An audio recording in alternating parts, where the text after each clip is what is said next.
I ordered this a year ago off a Kickstarter, and it finally came. It's the Zenlet 3. After a long time waiting, I have the Zenlet 3. This is the model Zenlet 3, which is the standard, but also comes in a Plus, Pro, and Pro Max. Let's open this up here. Let's set these aside. We'll get to them. So this is kind of a clever little box. Sleeve, and this looks to be a shell. And there we go. Ooh, yes. You can see it's kind of interesting. This is a matte purple, which I thought was kind of cool. But it also comes in silver, gold, space gray, along with a limited meteorite cover. Super expensive. And I also have a couple of these panels. These are magnetic panels, which I'll explain in a bit. I had high hopes for this wallet, so let's see if it was worth it. This is a pop-up box wallet. From an internal perspective, we have card slot. You push this right from the top, and it pops up. It kind of gives us, I think, about a 17-degree angle here, and this is where your cards come in and out from. So they're obviously giving you some directions here, which is good because it's a little bit to understand when you get into it. Capacity of 8 to 13 cards, depending on the size that you get, and it has an external magnetic panel. You see this right here, it is a separate panel. If I put my finger here and pull that out, you can see, oh, well, that's interesting. With the right attachment here, this is tap capable. And you can have other external colors and so forth. We'll get to the panel options as we go along. This measures 3.7 by 2.6 by 0.45, and it weighs 2.2 ounces or 63 grams. It's a little heavy because it's kind of metal and plastic. Things are just getting started.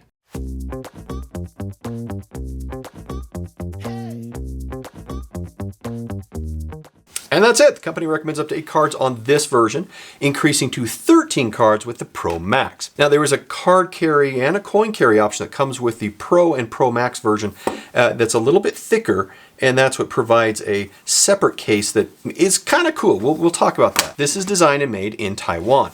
It indicates it's from aluminum and stainless steel, but it has a plastic feel to it and doesn't carry like it has any heft to it. Now, that's a good thing, but it's also not inspiring that it's high quality either. All the cards on the inside are blocked via RFID protection.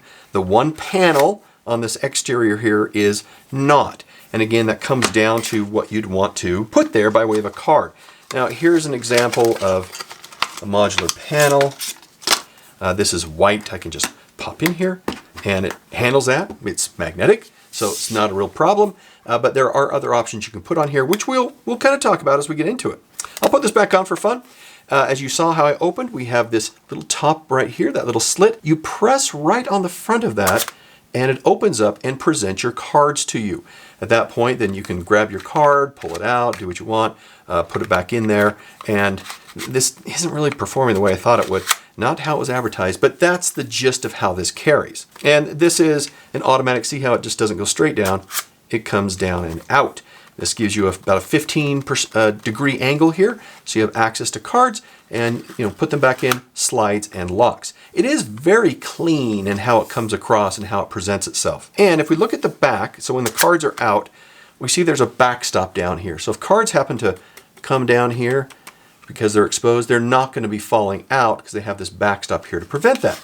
And we're closed and ready to go. Now let me show you a little bit in here.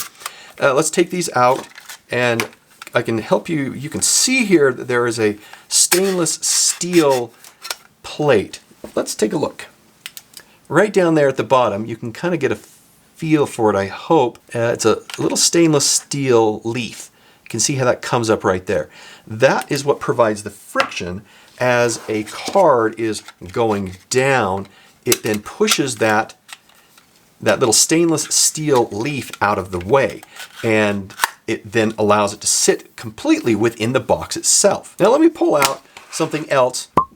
Dirty minds. Let me get something else for you. It has a very common feel to the Groove wallet, which honestly has a solid, amazing feel to it. And you can see the mechanism as it functions down here fairly well. This is what then provides the pullback and the spring.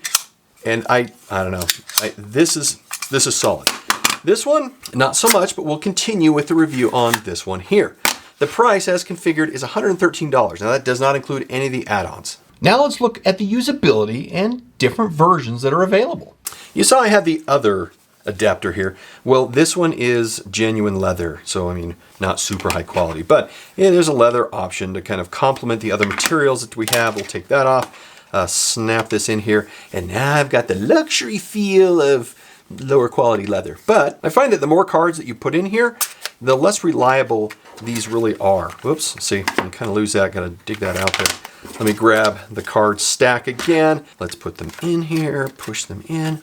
Up we go to close, and there we go. Now let's talk about the different versions really quick. As you can see from the graphic, the Zenlet 3, which is the one I'm showing you, and Plus versions do not have the mute option, whereas the Pro and Pro Max do. The mute option is for coins, which you can load into the Pro and Pro Max. Now when you close the lid, it pulls up the tray, pinning the coins so they don't rattle around. Kind of clever. And you can see that the Plus and Pro Max have both sides which can take magnetic panels. So essentially this side and this side can have different accessories attached to them. And so you've seen these panels, that's what they essentially are. Now practical panels include a cash slide made out of Horween leather. It's not this one, it's genuine, which operates like an Apple Wallet but can attach magnetically or be used on its own. There's business card storage, a MagSafe panel, and an ID card panel that you can see here. And there you have it, the successor to the Zenlet 2 wallet, you decide. Now on to the final score. For quality of 3, it did not live up to the hype. I'm sorry. Price of 1. For the build quality, this is crazy pricing. Features of 3, as you pay more, you get more, but it should do more. And usability of 2. Without basic card fanning, it's a fail. And perception of 3. The Zenlet 2 was a miss, and so unfortunately, I think the Zenlet 3 is as well. And that gives us a struggling score of 2.4 out of 5. Watch this video next, and we'll see you in the next review. Bye.